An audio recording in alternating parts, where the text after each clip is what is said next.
Right now, there are somewhere around 11,000 homes for sale across Lee County, and that sounds like a lot of choice, and compared to 2021, it is. But that number is actually shrinking right now. Active listings across Southwest Florida are down close to 20% from a year ago, and Cape Coral by itself is down more than 25%. And even with all that inventory, a lot of people who move here are unhappy within the first 12 months. Buyers show up with a picture in their head of what life here looks like, and the actual place doesn't match the picture. Hey, I'm Rick Harrison with the Southwest Florida Relocation team. Our team has closed more than 150 home sales across this region. And before I got into real estate, I worked as a general contractor for almost 20 years. So when I walk a neighborhood, I'm not just looking at the curb appeal. I'm looking at the build year, the flood zone, seawall condition, roof age, the things that show up on your bill later and never show up in the listing photos. 6 areas around Fort Myers and Cape Coral. For each one, what pulls buyers in, what catches them off guard, and who it actually works for. Let's start with the one everybody asks about first. Area 1, Cape Coral. Ask 10 people why they want to move to Cape Coral and 8 of them say the same word: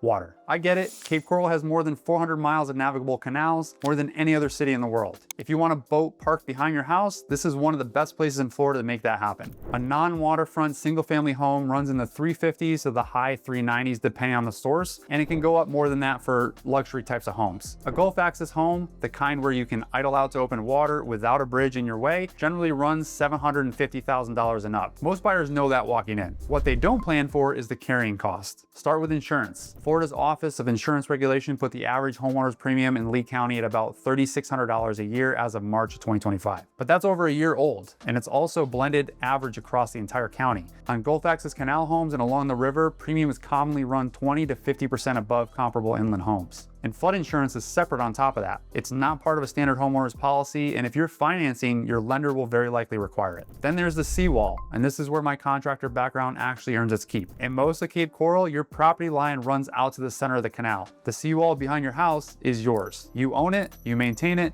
you replace it. Seawall work generally runs $200 to $500 per linear foot depending on material, site access, soil conditions, and permitting. A standard Cape Coral lot has about 80 feet of water frontage, so do that math, and a full replacement is about $16,000 to $40,000 check, and it climbs on a corner lot. A failing seawall can also undermine your neighbor's property, and that turns into a liability conversation nobody wants. I had a couple who wanted the canal lifestyle so badly they nearly skipped the seawall inspection to keep the deal moving. We caught it, negotiated the credit, and they still got their dock. If we hadn't looked, that was a 5-figure surprise sitting behind their house. Cape Coral works for buyers who genuinely plan to boat, fish, or spend real time on the water, and who've budgeted for the insurance and maintenance that comes along with the canal. If the water is more something you'd like to look at than something you'll actually use, a freshwater canal lot or a non-waterfront home gets you the most of the lifestyle for a lot less every month. Either way, verify the current flood zone through the official FEMA maps before you write an offer. Those lines actually move all the time. Area 2, downtown Fort Myers. Picture stepping out of your building, walking 2 blocks, and having dinner along the Caloosahatchee River without getting in your car. That's the pitch for the downtown river district, and for the right buyer, it holds up. No lawn to mow, no drive to get somewhere interesting, just a walkable stretch of restaurants, river views, and condo living. Be careful with the pricing you read online though. The portals show a median around $458,000, alongside average sale prices closer to the $394,000.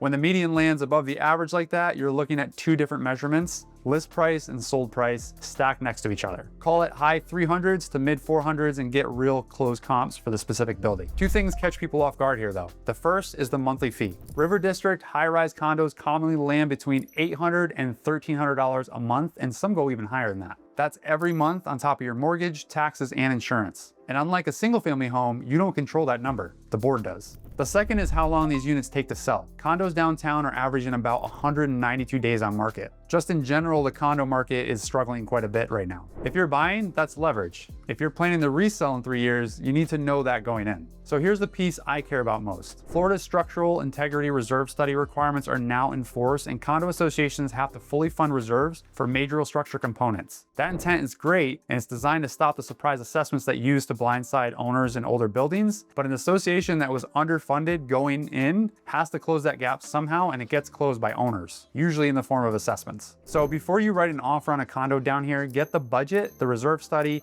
the insurance declarations, and the last 12 months of board minutes. I read those the same way I used to read a set of plans. What's the building made of? When was it last touched? And who's paying for what comes next? Downtown works for buyers who want low maintenance, walkable living and are comfortable paying a monthly fee for it. It's a harder fit though if you want a yard, privacy, or control over your housing costs each month. Area number 3, North Fort Myers. I'll give you a little more on this one because this is where I live. Cross the bridge from downtown and prices drop fast. That's the whole draw, and it holds up. Typically values run in the mid 200s with single family medians closer to the mid 290s depending on the month and the source. This area has some of the most attainable housing left in the metro. You'll see wild numbers online for North Fort Myers. I've seen year-over-year figures on aggregator sites suggesting prices doubled in 12 months, and they really didn't. Values here are down around 7% over the past year, in line with the rest of the county. Two trade-offs, and they're both honest. The first is the bridge. Almost everything you'll do regularly, your job, the airport, the hospital, the restaurants downtown, is on the other side of the water. Fine on a Sunday afternoon, different at 5 o'clock on a Tuesday. If you're gonna commute, drive it at rush hour before you sign anything, not at 11 in the morning on a scouting trip. The second is the housing stock. Much of North Fort Myers was built decades before Babcock Ranch or the newer sections of Cape Coral. I'm not knocking it, I'm telling you to budget for it. When I walk these homes, I'm looking at 4 things: roof age, material, the age of the AC, and whether it's been serviced, the plumbing, supply lines, and the electrical panel. That's where the money is on these older Florida homes, and a roof that's aged out will hit your insurance quote before it ever affects your comfort. So here's the upside people miss. Because North Fort Myers has far less Gulf access frontage than Cape Coral, insurance tends to land at or below the countywide average instead of the elevated waterfront rates. So total cost of ownership can come out ahead of a similarly priced waterfront home elsewhere in the metro, even after you account for the bridge. I've had clients take the lower price and be completely fine with a commute because they either work remotely or they're retired and not having to drive downtown 5 days a week. So that's a smart trade for them. For others, that bridge is a tax on your time and you pay it for years. Every area so far has a cost structure hiding behind the sticker price. Guess wrong on any one of those and you're $300 to $800 a month off your budget on a house you plan to own for a decade.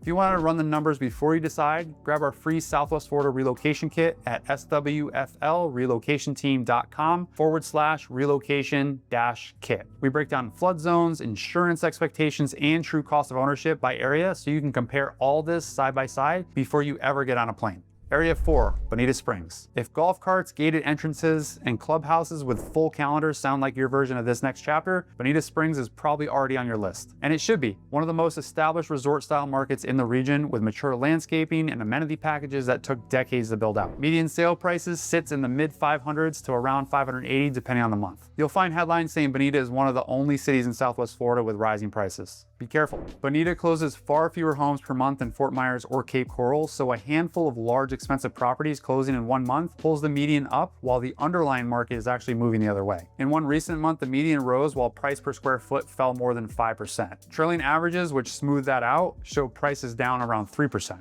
So headlines up, underlying numbers are actually down. Nobody's lying to you, it's just small sample math, but it matters if you're using it to decide where to put $600,000. So here's the bigger thing about Bonita. It isn't one market. It's dozens of small markets sitting next to each other and they don't move together. Village Walk of Bonita Springs has been running around 4 months of supply with homes selling at 97% of listing price. Seasons at Bonita has a run as high as 16 months, with more than 4 in 10 listings being second attempts. Same city, completely different outcomes depending on which gate you drive through. And those two are actually located very close to each other. Then there's the club structure, which surprises people the most. In a lot of these communities, membership isn't optional. It's attached to the property. For real numbers, Bonita National 2026 packet lists annual Master Association fees of $4,256 plus Golf Association fees of $3,002. Bonita Bay Club lists annual dues near $13,800 plus a $10,000 capital contribution when you buy a resale. $10,000 due at closing that has nothing to do with the price of the house. In some communities, deed a property as either social or golf. A social owner can't upgrade later unless the home carries a golf deed. If golf is the reason you're moving here, that single line decides whether the house works for you at all. Bonita fits buyers who want an established, amenity-rich lifestyle and have budgeted club fees as a permanent line item. Rougher fit if you're chasing appreciation because that depends on which community you land in, not the citywide number in a headline. Area number 5,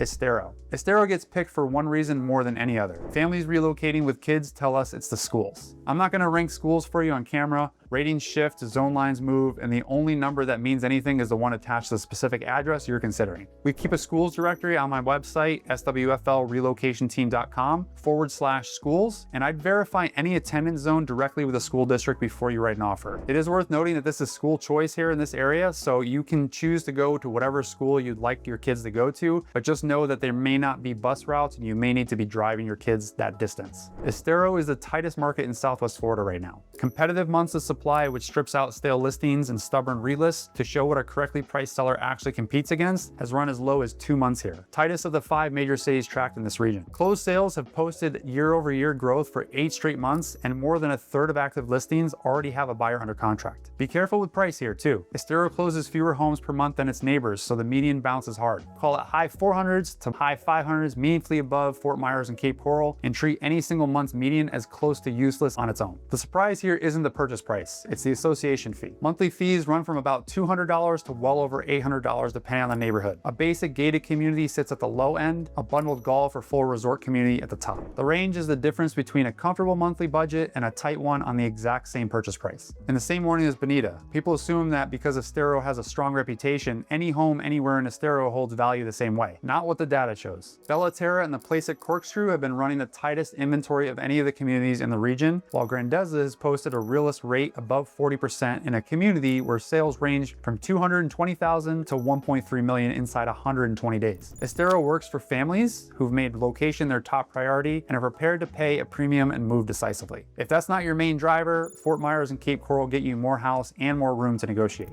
Area 6, Babcock Ranch. This is the one that surprises more relocating buyers than anything else on the list, and we should start with what the marketing doesn't lead with. Babcock Ranch is not in Lee County. It sits in northeastern Charlotte County, about 30 minutes north of Fort Myers, though some home sites do fall on the Lee County side. Different county means a different tax bill, a different school district, and different county services than everything else in this video. If you spent 3 months researching Lee County and you buy at Babcock, a good portion of that research no longer applies to you. The appeal is genuine though. Built as America's first solar-powered town on roughly 18,000 acres, with only about 10% slated for actual development, the rest is preserved as green space and agricultural land. And after 2 major hurricanes came through here, Babcock became known for something else. It held power, and it didn't flood the way that other places did. It also even held up its internet. That created a premium, and it's a legitimate reason why people are actually buying here. So here's a structure that nobody explains to out-of-state buyers before they sign. Babcock runs on CDD financing. The roads, the water systems, the solar infrastructure, all of it was paid for with bonds. And you pay that back over time through your property tax bill. For most buyers in 2026, the total property tax, including the CDD assessment, works out to roughly 1.8% of the purchase price annually. That estimate's up from 1.7 as district costs increase with newer phases. And the CDD is only one layer. There are 3 here. Layer 1 is the master association. For 2026, that's $90 a month plus $45 for internet plus $1 for the environmental fee. $408 a quarter, $1,632 a year, and it applies to every single unit. Layer 2 is the district assessment, and this is where it gets wide. The 2026 district schedule includes examples running from about $1,197 for some condo units to just over $2,000 for a lake timber 50-foot home site, up to more than $6,100 for a large Lee County 150-foot site. Layer 3 in the golf communities is a mandatory club or golf fee on top of all of it. At Webb's Reserve, HOAs run roughly $655 to $920 a month, with golf typically bundled in. At Babcock National, the club fee is separate from the base HOA, and neither can be opted out of. There are more than 17 distinct neighborhoods inside Babcock Ranch, each built by a different builder with a different fee structure. 2 homes at the same purchase price, a few minutes apart, can cost dramatically different amounts every single month. Don't accept community average. Get the lot-specific fee sheet for the exact address. The most common early complaint from residents was traffic on State Road 31. There's an $85 million